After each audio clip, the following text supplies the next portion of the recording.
All right, we're live, everyone. Welcome to Accuracy in America. Once again, I'm Don Irvine, joined by my co-host, Brian McNichol. Good morning. Hello, deplorables, drags, despicables, Neanderthals, and dog-faced pony soldiers. That's right. We are all of those and probably a lot more. And probably a lot more. All right. I want to start off with this vaccine thing because they put a pause on this Johnson & Johnson vaccine by Janssen, and they've given it. They had 6.8 million doses administered based on what I heard, and this is all started because there were 6 people who had some adverse reactions. I guess at least one person died, but it's 6 out of 6.8 million, and you're basically saying, oh, whoa, everybody, we got to stop for this. And there were some conditions. I mean, there were certain things, they have to look for. I got this Johnson & Johnson vaccine on Friday and crossed my fingers at that point I wasn't going to have any reaction. And it's been fine. It's been what, 5 days or whatever. So that seems to have done me pretty well. I mean, what are your thoughts about this? Has this been an overreaction? Are they just, by this, are they being overly cautious? I mean, what's going on here, in your opinion? Well, so that's the one where it's just one dose, right? Right. So taking that one, that's where they're all trying to go, is the one dose formula. So it is big that one's been taken off the market, suspended. It's interesting, we adopt their language, right? Paused. Right? What does paused mean? I mean, you suspended that, right? You stopped distributing it. That's not really a pause, right? That's something else.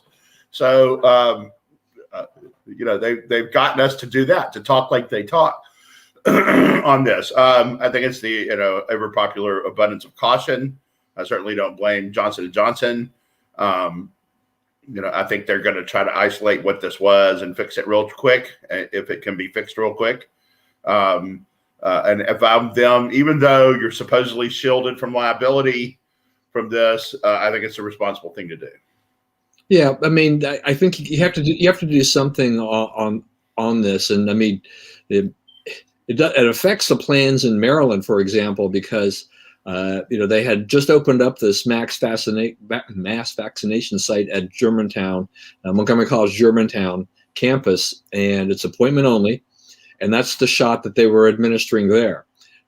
So what this has done right now is that, it's forced them to switch to a Moderna or a Pfizer, type of a thing, which for some people is going to be a little more inconvenient because, I think everybody prefers the one shot. Yeah. I mean, we know at least on the initial phase, and it's hard to really say. I mean, the efficacy of this was something about 72 to 75%, lower than the 95% or whatever it is for the other vaccines. But to me, it was all small sample size, or very limited testing. Do we really know how efficient, how effective these vaccines are really going to be? I'll still take the 70% plus. It's better than not being vaccinated at this point. But this is just another problem. I mean, Johnson & Johnson had that problem where their contract manufacturer out in Baltimore contaminated 15 million doses. So they have to go in there and take over that supplier there. But this is something too that I don't think a lot of people understand necessarily. Is just that these companies, because of the number of vaccines that have to be produced, they're not producing them all in their own facilities. They have to contract them out in order to get this stuff out. And so that also can lead to potential problems like they did at this Emergent facility in Baltimore, because it's not Johnson & Johnson facility per se. It is a contractor that's been given the formula, says this is how you do the all the steps, and they messed up. Right. You'd be surprised how much of your drugs get used in this country are made by someone other than who's on the label. Off-label manufacturing of drugs is a huge industry that doesn't get talked about enough. And for the most part, it doesn't need to be talked about because they faithfully copy the drug and no one knows the difference. But so I want the other thing about this I want to ask you about in general too is just that we're seeing reopenings to a large extent. Things are getting, better in most places in terms of at least the red of the state, the more likely they are to resume normal activities. Though I think California was coming up not too long from now. They're going, they've announced when they're going to reopen finally, and things like that. But I'm going to credit the vaccines as being part of the deal. There is that people are feeling a little bit safer in that regard and resuming some normal activity. But there's no doubt that even when we get to whoever wants to say this is herd immunity, because there's a lot of discussion about what herd immunity really is, that there are going to be still some people, I think, that have been forever altered by COVID, and their normal activities pre-pandemic will not resume. They have now adopted, a new lifestyle or some other precautions.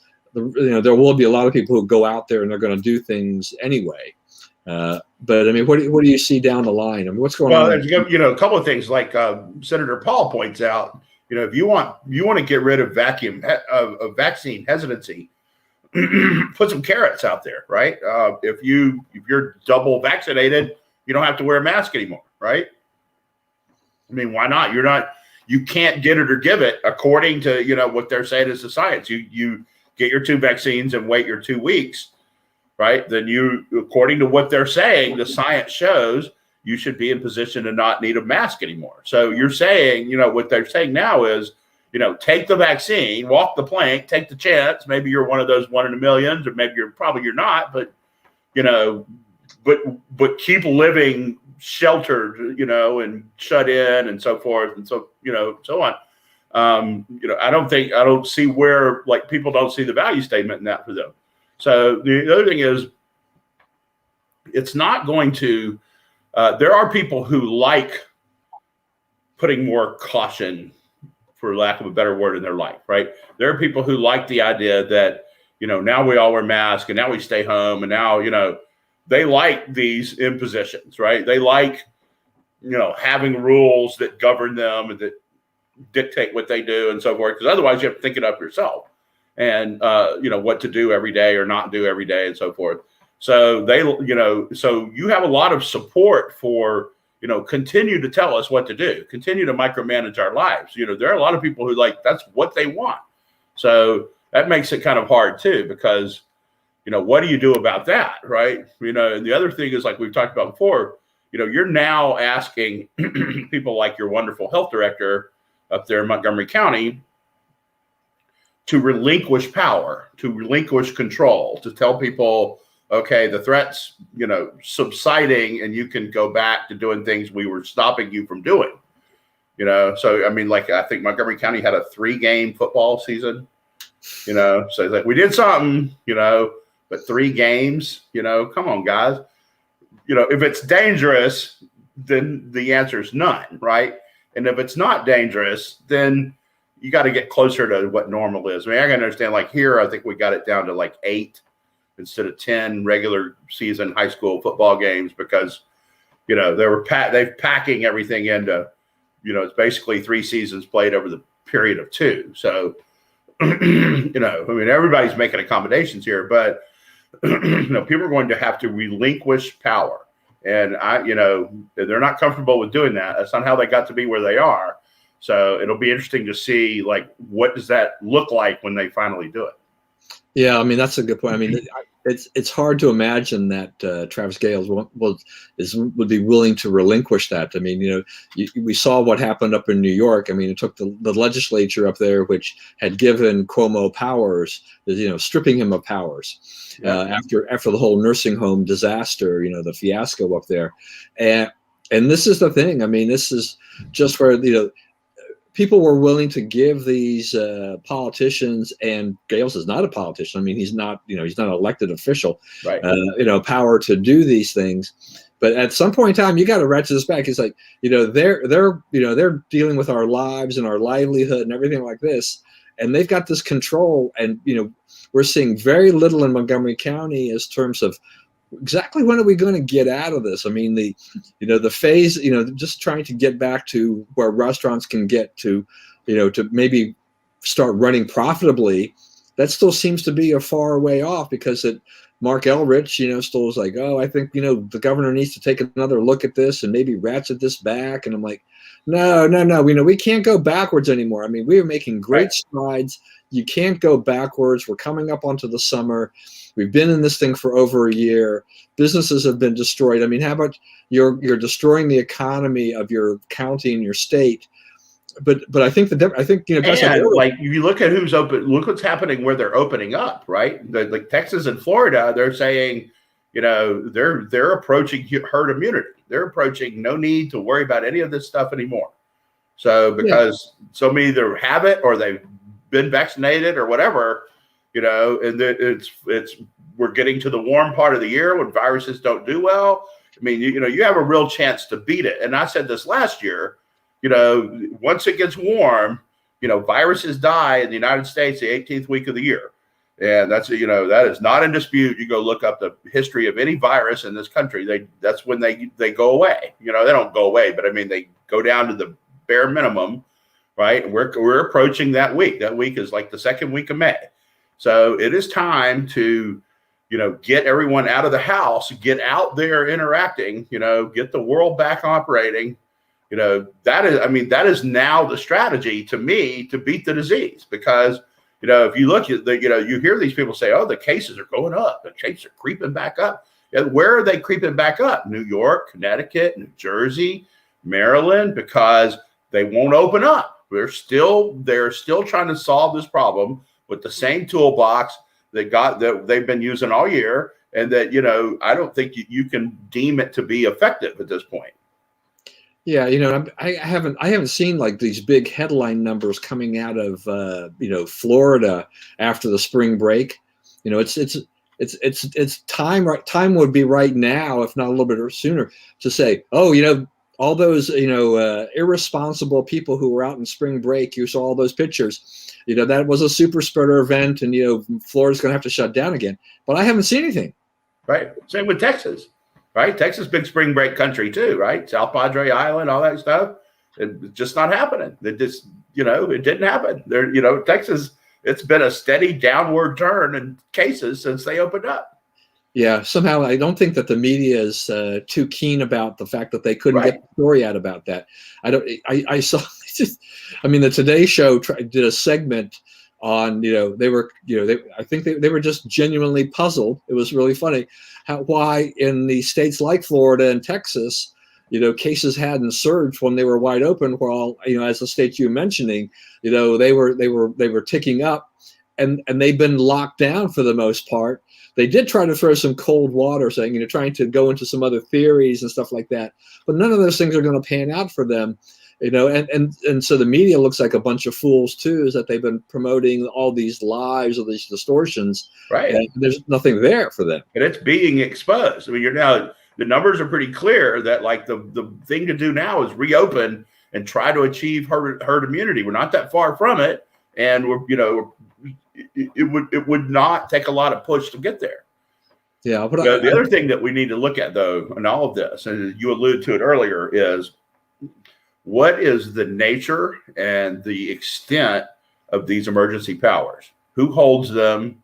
Who can exercise them? What do we do? What mechanisms do we, the people, have if they're being abused, right? Because you're getting to the point now where you can argue that they're being abused. They're being done. What's being done is being done for political reasons, right?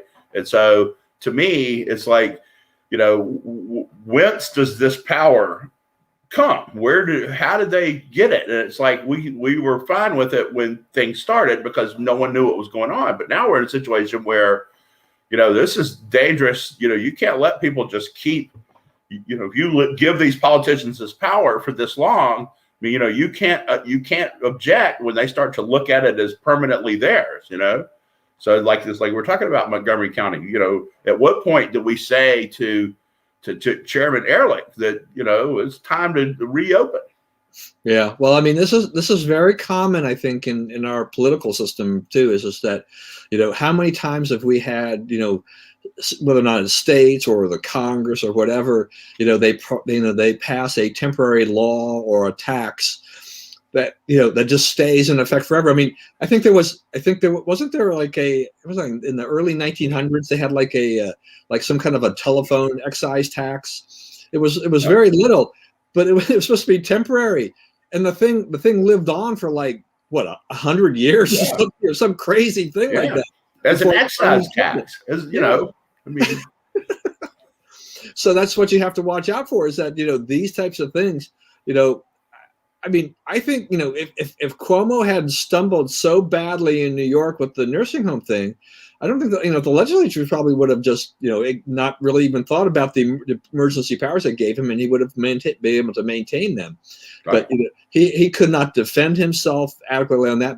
That combined with his other sexual harassment scandal. I mean, it's just done a real number on him. So politically, he's been neutered to a large extent by his own legislature. So it's kind of interesting to see where that's all gone. All right, I want to talk about a little bit about this quote bipartisan commission to study the Supreme Court.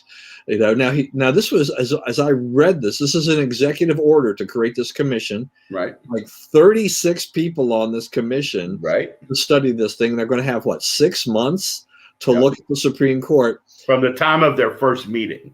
So I think that what you will see is the time of their first meeting delayed for a long time, right? Because I mean, they can, 5 or 6 or 8 or all 36 can talk on the phone, and if you do it right, it's not a meeting, right? So I mean, I think that's where they will play with the timing on that. To the extent they're bound to actually meet it anyway, right? It flows from an executive order, and who can enforce that? Biden could call him up and say, "Where's my report?" Which he's unlikely to do because, I think the whole purpose of this approach to it is to shelve it, right? He wants to show his side. Hey, I'm for it. I'm working for it. I'm trying to get the right ideas in place to make this happen. Without actually making it happen. So, because I think Biden knows that it's a loser with the American public. I looked to see what they meant by bipartisan, went down through the members. I don't really see it. I mean, it looks like, Democrats and at the very least some, a rhino or two here or there, but, there's no one there speaking for the right on, limits of constitutional power, difficulty of doing this, right? What does it do to the institution? There are some lefties talking about this, saying, you want their rulings, trusted and followed and believed in, you got to win fair and square. But I don't think it goes anywhere. I think they issue a report and Biden says, well, the report's kind of doesn't really give me a mandate to do it. And by then the polling will be pretty clear. And I think actually he's doing us a solid here and deep sixing it in a very political way. Yeah, Bob has chimed in now. A punt by mumbles, that simple. And I think that's right. I mean, because, one of the things I believe I read about this, too, is that this commission really isn't supposed to be making a recommendation, in essence, for them to act on. So it's kind of like, what is the purpose of this? The purpose of really seems to be to satisfy the far left, who is very interested in court packing. He can say, I think, kind of like you said, I'm interested in doing this. I'm doing this, even though he's on the record of saying that this, what Roosevelt tried to do back in his day was a terrible idea. We have Justice Breyer, making a speech saying, not a good idea, basically, which Breyer got pummeled by Demand Justice for that. Which kind of tells you, where this is going. It's going to be, 80% of the country against Demand Justice, right? Which is, not a winning. The Democrats are, they're in a thing where they're trying to isolate their crazies too. Another story, Pelosi has written a book, I guess, or Susan Page wrote a book about Pelosi. And one of the things she does is, she doesn't rip, but she chastises the squad people, saying, you're not just a one-man band here. We have to work together, and there's some teamwork you guys need to learn about, so forth. So, I mean, they have a wing of crazies they're trying to contain, themselves. So, and those people in the House have some power, right? They can make legislation. That's like this there are two infrastructure bills, and they kind of couldn't be more different because, the House has, the Senate kind of took the word seriously. They added some things to the definition, such as broadband, which I think is appropriate. If we're going to say we're going to have a massive infrastructure legislation, then, we shouldn't walk away 10 years from now when we've spent this money without having broadband coverage everywhere in the country, right? I mean, that's one thing. To the extent we don't have it already, I'm fine with if there has to be infrastructure legislation with that being part of it, right?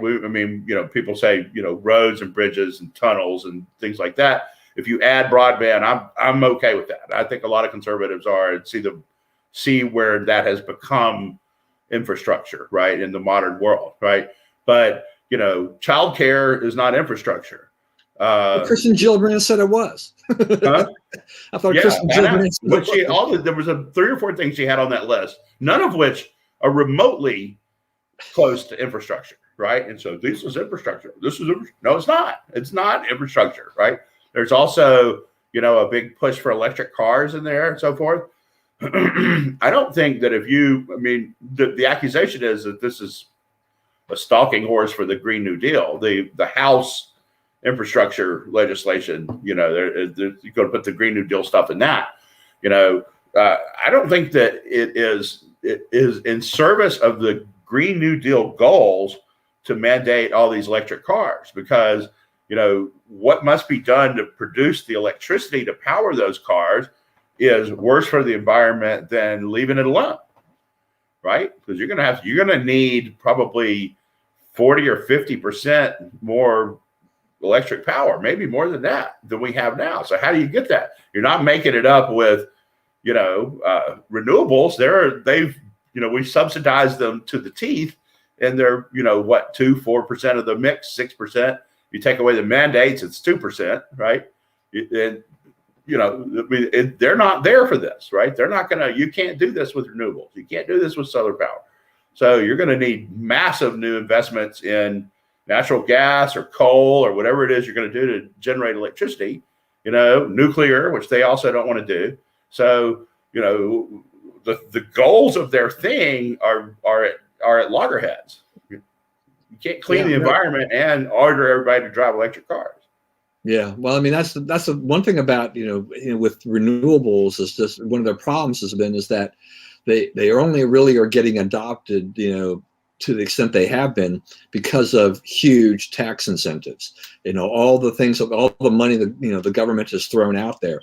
There's also renewable portfolio standards where you say our state is required to derive X amount of its energy from renewables. Right. And you have the carbon credits and all these other kinds of things, but there's no way, to me, there's no way Elon Musk would have sold anywhere near as many Teslas at the beginning without the massive tax credit. That theory, psychologically, that means a lot to people. They see a $7,500 tax credit or whatever, even on a $60,000 or $80,000 car. They're like, oh yeah, I'm not going to have to pay $7,500 in taxes. I'm going to get some of that back as a refund or whatever. Those things, even for the rich, they drive the rich, towards those types of things. And we saw, in order to try to get more people to be, to conserve more energy, things like that, we have HOV lanes all over the country. Some, they started off at 4 and they went to 3. In some places they're 2. Some places they're limited to morning and evening rush hours. Some, like in Utah, it's 24/7. I think if you head out to Route 50, right, going toward the beach is 24/7. Yeah, it's 24/7. Things like that. They've tried to do that. And try to encourage people to have a minimum of 2 people in a car and stuff like that. That lane's slow, by the way. I don't know how often you drive that road, but that left lane, because usually when I'm going out there, I'm going for either baseball or the beach, and I have people in the car with me, right? So I can go in the HOV lane, and it's slower than the rest of the traffic. Well, that's the thing. Yeah, slows you down. Well, what adds insult to injury in some of the places is not the case, at Route 50. It's not the case in Utah. I think in Utah you can actually pay to drive on the HOV lanes, but if you meet the minimum, it's a free lane in essence. But if you're paying to drive on in a toll road with the idea, or an HOV type of thing, with the idea that you're going to go there faster, and then you're going about the same speed as everybody else, and you're like, well, why am I paying for this? Right. It doesn't make a lot of sense. But this is interesting on the EV side, because I listened to several tech podcasts, and they ran a bonus episode of one of these things over the weekend, which was all about electric batteries. And so I learned some things about electric batteries and recharging. People were on there just, they were talking about. So one of the tricks with the electric car is that make sure when you charge, that you never run your battery down below 10%, because otherwise to get from like 2% to 10% takes an enormous amount of time. Go from 10 to like 80 is pretty fast, particularly with apparently the superchargers that by Tesla are fabulous. The other chargers you see around town that are not Tesla chargers, they're there, but they're not going to be great. And so it takes a long time. People were saying that, even if you're at 10%, if you're at like the one at Giant Food or whatever, expect to be there a while. And then when you hit 80%, it slows down again. So, and so I guess in essence, you basically, people are like, if you've got a Tesla and you get a Tesla supercharger, you basically, start at 10, get to 80, and then you're like, I'm done. Yeah. You're never above 80. Around after that point in time, and all of this. And, battery replacement, they last about 8 years or thereabouts, and things like that.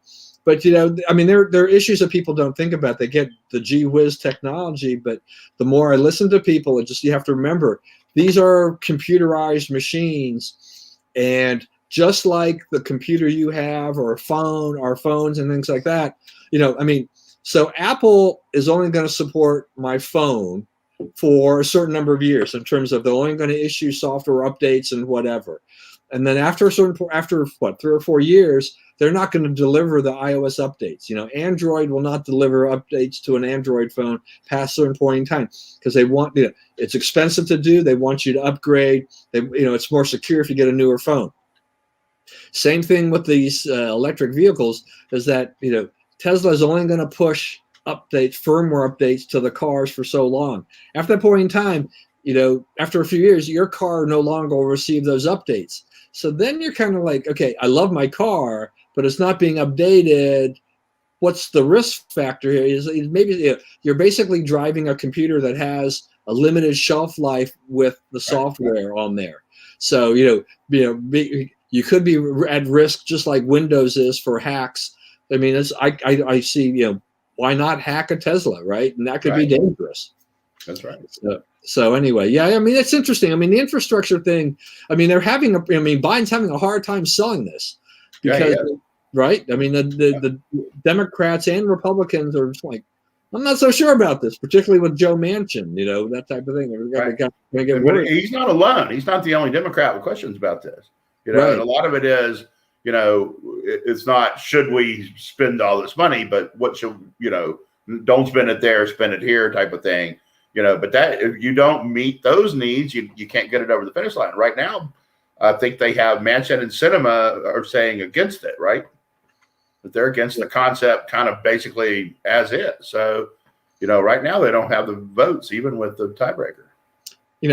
So, you mentioned broadband. So I do want to ask you this one question. Is like, do you think we will, reach a point where we will have pretty much nationwide broadband access? This has been a really sore point here that was exposed about how bad our coverage can be and ineffective when we went to the shutdown, when schools had to go online, is that you have rural areas that were just, how are you going to do online school when they really had very poor internet?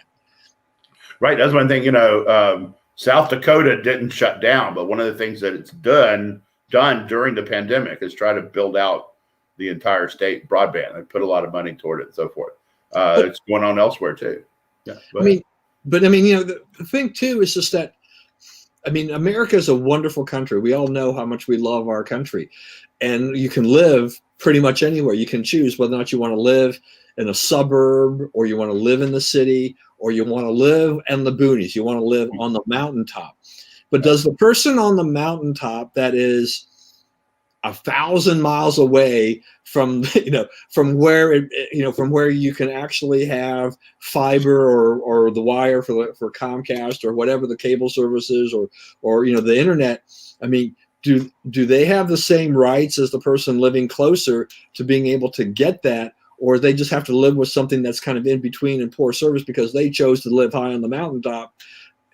It's kind of like delivering the mail. I mean, we're not one of those big. I was going to say, we get them the mail, we get them cable, we get them electricity.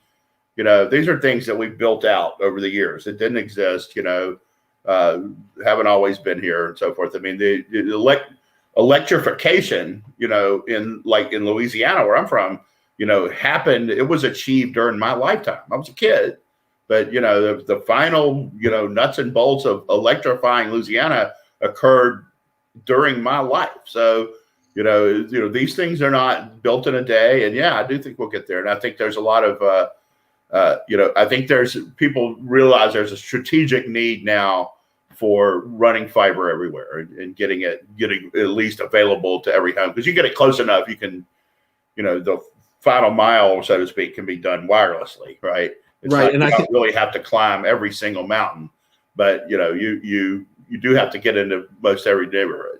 Right. And I think this is where Musk's Starlink, thing may prove to be the thing that helps get it along. If you can, I mean, the equipment costs up front is a few $100, I think, but if he actually gets that sucker off the ground and operating and can deliver reliable, internet to people, that would be the way to do it, because the expense of actually running a cable to certain remote parts, but if they do it wirelessly, if they launch these satellites or whatever, and they can actually be they can actually deliver something better than, say, DirecTV does or Dish or whatever, then I think you've got something going here which may resolve the issue for that. So we'll have to see how this goes. Now, we've got a lot of stuff going on with policing. Another shooting in Minnesota. What is it? Brooklyn? Was it Brooklyn Park? Brooklyn Park, yeah. Yeah. Anyway, and that created, another firestorm. Lots of riots, demonstrations, more Black Lives Matter things going on there. Right when we're still now for the defense now is starting present their case in the Chauvin trial. But we have Rashida Tlaib, she's basically coming out in essence saying that we need to do away with all policing, right? I mean, I mean, the people who flirted with that idea are now saying, let's go back and get us some more police. That police is not a bad idea, because you're also saying you don't want anybody to have a gun. So if someone comes to attack me at my house, if they're if they're law breaking enough to come attack me at my house, they're law breaking enough to ignore the gun law, right? So they show up with a gun at my house. What do I do? You won't let me protect myself, and you won't let you're going to send. If I call the cops, you're going to send a social worker, right? None of that's going to stop what's going on to me, right? So I mean, it's a very direct thing. This is a very direct threat to people. And she's saying no policing, and I think the Democrats are on that one are like, that's not really we want to work with the police to improve things, but we're not trying to get rid of all of them. Yeah, and I think that's what they have to say. That's the thing I was saying earlier. It's like they got a crackpot wing that's a big problem for them, and that's just an example of that. Yeah, I mean, Rashida Tlaib needs to look at Oakland, California. I was watching Fox this morning, and they had the police chief in Oakland, and the crime, everything from burglaries, homicides, up anywhere from 50 to 200% since they defunded. They reduced the funding for police. They are now going. When I first saw this thing tick across the screen, it says, Oakland is going to refund the police. Yeah. Because, I mean, this is a huge problem. They're like, we took away some resources, and look what happened. We better restore some of the resources, because it's not a tenable situation for them. Yeah, it's a whole lot of things are coming home to roost on Democrats. Not just that, it's like immigration. It's like, we're testing, what's going on the border now is a test of the left's policies versus the right's policies, right? And that it is unarguable that the right's policies work best, right? It's unarguable that the right's policy on law and order work best. Yeah, there's some people who get locked up, but they're generally, in these day and ages, they're, and I support the people, let's go find all the low-level drug dealers who are in our prison system and figure out why they're there. If there's some reason beyond being a low-level drug dealer, and if not, let's move on from that. I agree with the people who say that. But, violent criminals, once you've proven that you're going to be violent, you'll do violence to your fellow man, you've got to go away for a while, right? And then you rethink that way of thinking and you can come back. But, the idea that we just let them keep offending and reoffending and hurting people, killing people in the process, is nonsense. So, you have a lot of people in America now who have killed someone and they are walking free because we don't have the power to solve those crimes. And, I don't think people are going to stand for that too long because, that's a very basic level of, if I'm not safe at home, where am I safe? What do I do? How much security can I give away in the name of, allowing everyone to express their feelings or whatever? Right. Here, Bob has, on Tlaib, flat out craziness from Tlaib and only marginally less ridiculous nonsense from her squad compatriots. Bad news for Democrats more broadly, which is thankfully good news for Republicans, which is true. That's it. It is. You come out and you make a statement like that, and it's like now you're way out there. Republicans are smart. That'll play in every congressional campaign in 2022. And, no matter who you're running against, like this is what the Democrats say. Look at what this lady's saying, right? And then when they say, oh, that wasn't me, that was her. Okay, so you don't agree with her on police? That's what they do. Either you got to defend her or you got to argue with her, right? And today's the day. It's going to happen today. So, I think there's some, they're giving us a lot of video that if used properly, should be able to get Republicans back in charge of at least one house of Congress in 2020. Yeah. So do you think, in your opinion, did Biden, basically make the right statement when he kind of came out at the beginning and saying that there really wasn't a reason to riot? That trying to discourage that?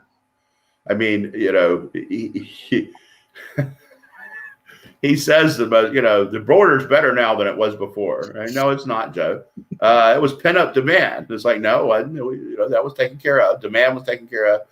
Nothing we were doing down there worked. Yeah, it all worked, Joe.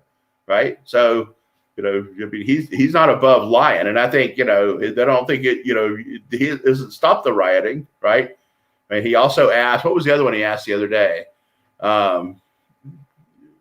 It'll come to me, but people ignoring Joe's request, please don't do this. Don't come to the border. We're not ready yet. They came to the border, Joe. Please don't riot. They rioted all over the place, Joe. It turns out that you're not all that influential. Yeah, because he's agreeing with you wholeheartedly on the need for prison reform, just not on violent crime side of the equation. Right. So yeah, I think so.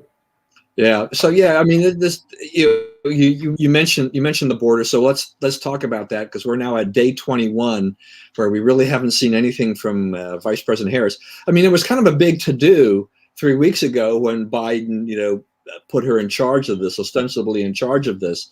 So, and the expectation, I think, from both sides, at least probably even from the media, was that so she's going to get this visible role. She's going to take charge of a huge problem, and that way, if they don't really solve it, she's going to get the blame. It really won't fall on Joe for this. She's going to be that person. But she hasn't been down there. We've had Republicans. I guess we've had some Democrats go down there. She apparently has called Obrador and thanked him for his support or whatever. But I haven't really heard anything from her at all on this. I've seen pictures of her with Biden at the White House and stuff like this.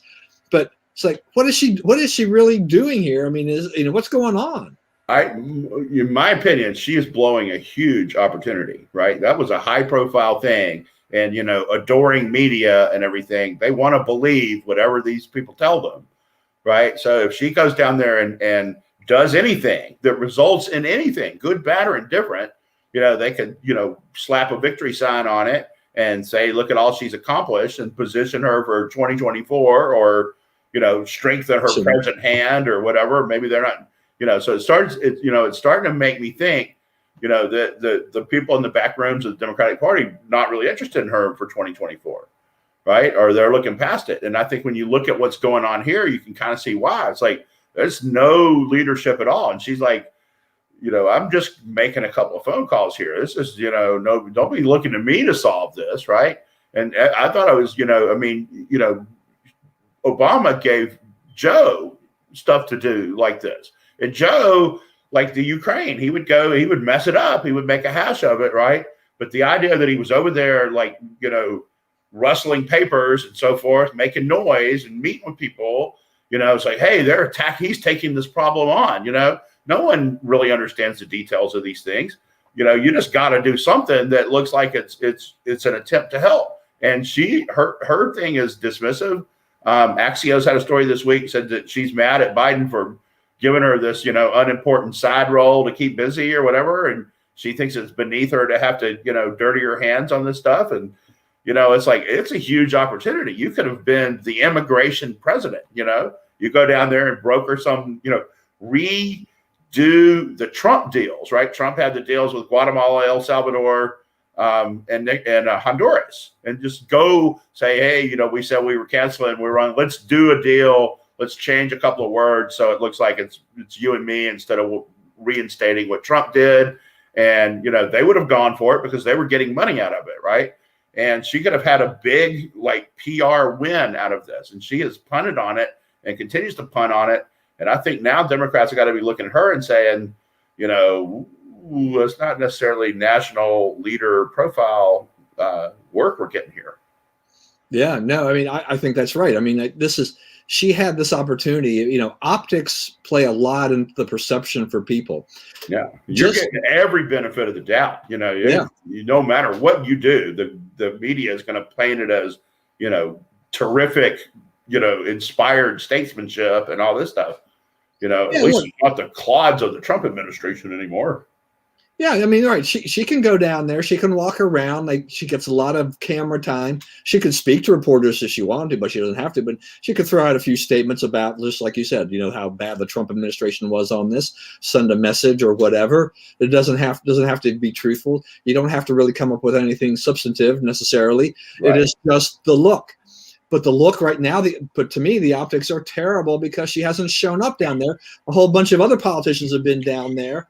He hasn't been down there. And you're blocking Ted Cruz's view, right? You have some functionary down there standing in front of Ted Cruz, and who's down there for better or worse, depending on what your view is, addressing the problem, seeing what's up, right? And the person the president has appointed to do it can't be bothered to even go down there. And I got news for you, sister. The time to go to the border is now, because it's about to get really hot.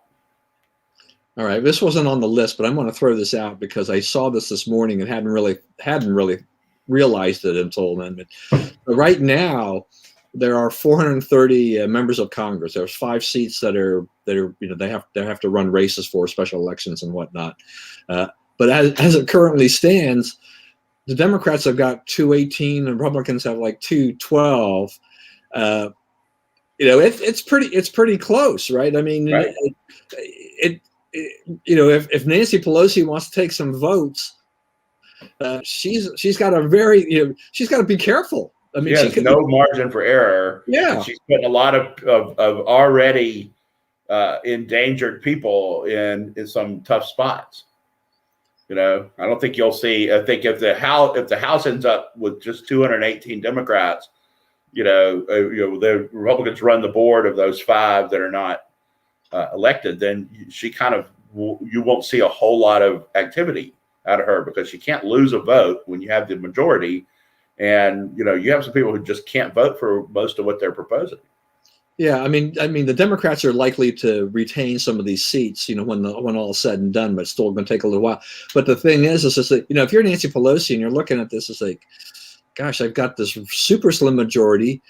what are the odds I can get this legislation through now? I better wait till I can get a few more votes, to give me a little bit of a cushion. But even that cushion, I mean, she's been dealing with a narrow cushion now. It's I don't know that she wants to take a chance on some legislation at this point in time, because it could wind up falling flat on her face. So maybe that's a good thing right now. Is the Democrats are kind of stymied on trying to put through some of the more radical stuff until they can get some more. Because if they go too radical, they're going to lose Manchin and Sinema, and it's not going to pass anyway. Yeah. So you're going to the squad and saying, I desperately need you to vote for something, and I desperately need you to let it be not all that radical, because otherwise it won't pass at all. Yeah, I need you, but remember, please stay in your lane. Otherwise, yeah, right, and shut up, and don't give a lot of incendiary quotes, and quit talking about the Jews, and but also help me, because otherwise I can't make it. Yeah. All right. Okay. So Biden has announced that we're pulling out of Afghanistan on September 11th. I guess we had initially agreed to pull out by like May 1st. Thoughts about this? Well, we made it all the way from November to April before he did something I agreed with. So, yeah, I think it's bound to happen at some point, right? They're not. None of them are going to be 100% terrible. But, I don't know why it's being delayed. But, okay, if that makes you feel like it can be done in a more orderly way, that's fine. But, I read something this morning, somebody just raising holy heck about this. And, they're like, we're making the wrong decisions. And it's like, we've been there 20 years. We haven't changed a thing in Afghanistan, right? Afghanistan still operates. Now, you're rid of the Mullah Omar. You're rid of the people coming in and training terrorists to attack us, right? And I don't know. My guess is Afghanistan will not allow that mistake to get made on its soil again, right?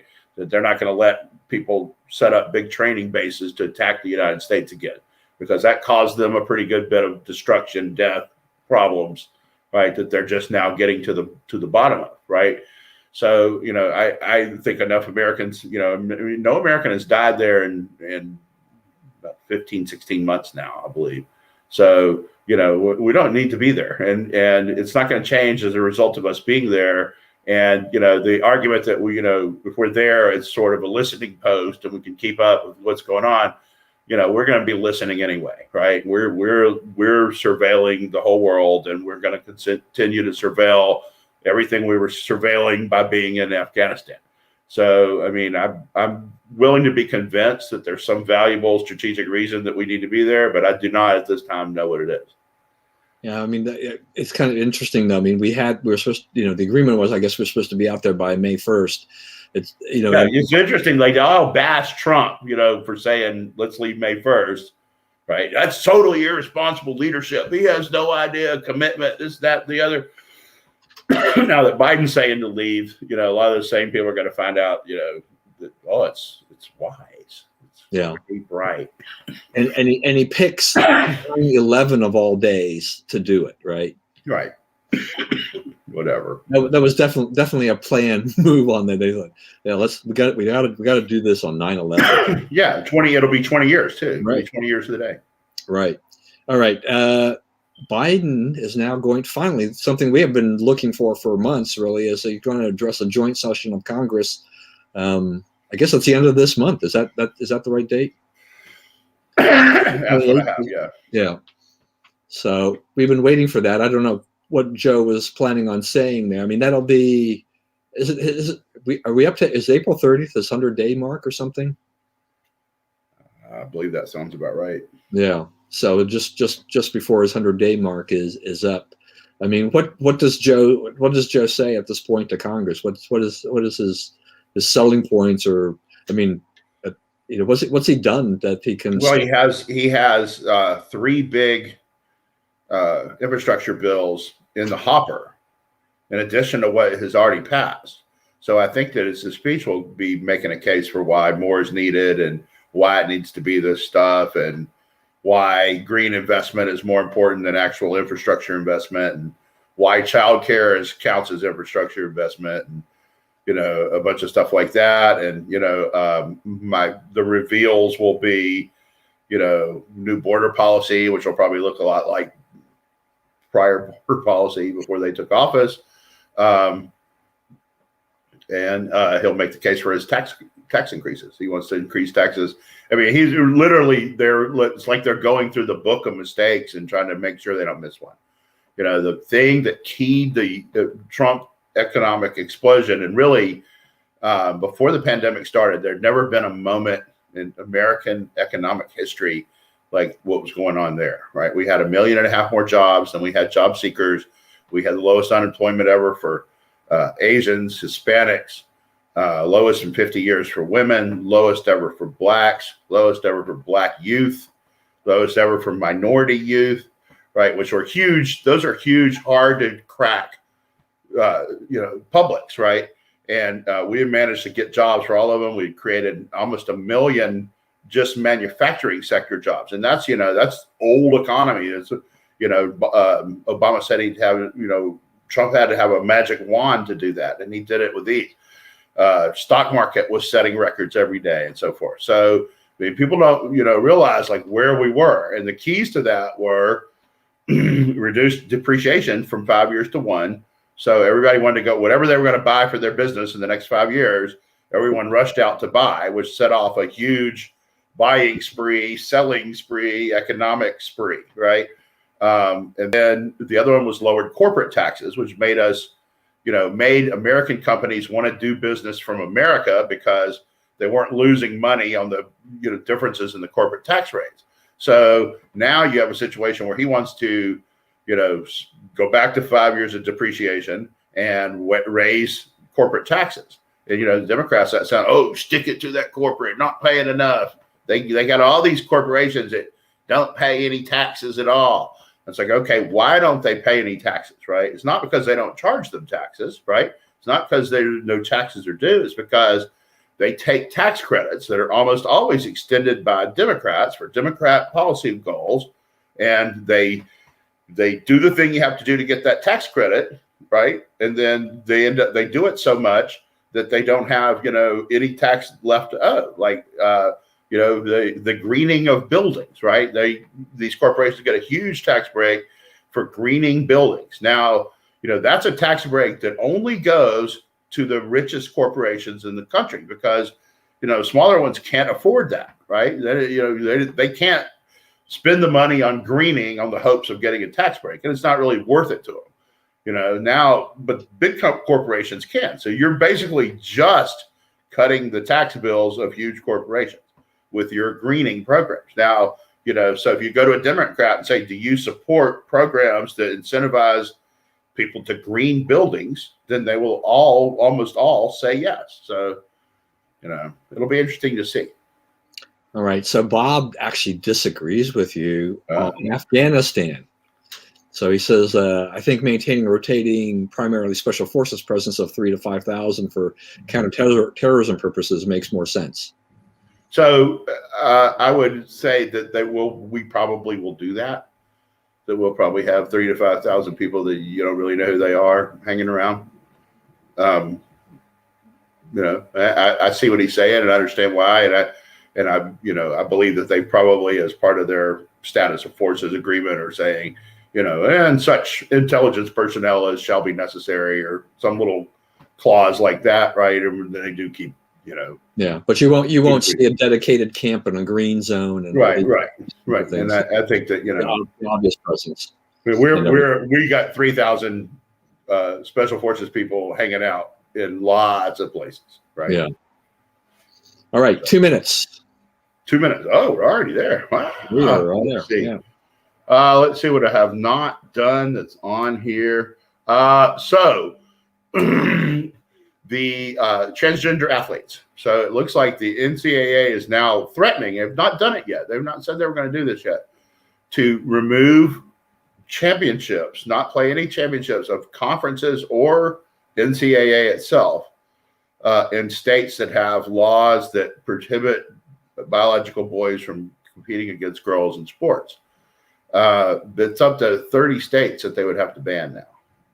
So, Kristi Noem was right about that in saying that, let's make our law, let's get enough states doing this to where we're just one of them instead of the only one, So it's like, is the NCAA really going to ban championships in 30 states? I don't know, including Texas, Florida, the places they play a lot of championships. Like 2 of the next 4 Final Fours are in Texas. One's in Houston, one's in San Antonio. So, I think you're now, immovable force is, or unstoppable force is meeting immovable object. And, we're going to have a fight over whether it's fair for boys to compete in girl sports. We're going to have that actual discussion on the actual merits of that issue, because, the states are not going to be bullied on this. And now they have enough numbers and rank to where they don't have to be bullied on it. Yeah, no, I think I am, some ways I'm astonished at how many states have raced to work on this and to do this, because I think, they did not see this coming. They did not see these kids born as males switch over to females and then start, wiping out the slate of the female athletes, right, those that were born female, and creating a tremendous imbalance. The NCAA, this is just total nonsense and blinders to, that if they're looking askance and they're just not paying attention, it's like you're basically you're saying that it's okay for those males that to go ahead and compete on the women's side of the NCAA and stuff like that. You're left arguing that it doesn't provide an athletic competitive advantage. That's their argument. Like, no, it doesn't really make a difference. It's like, yes, it does. You're defying reality. You're not, it's not arguable that men are stronger and faster than women. Not every man, and like the fastest woman in the world is faster than well north of 99% of all men, right? There's just a few men who can beat her, but there will always be a few men who can beat her, right? There will always be a weightlifting record. The 99, whoever the top woman in the world is, she's better at weightlifting than 99% of the men.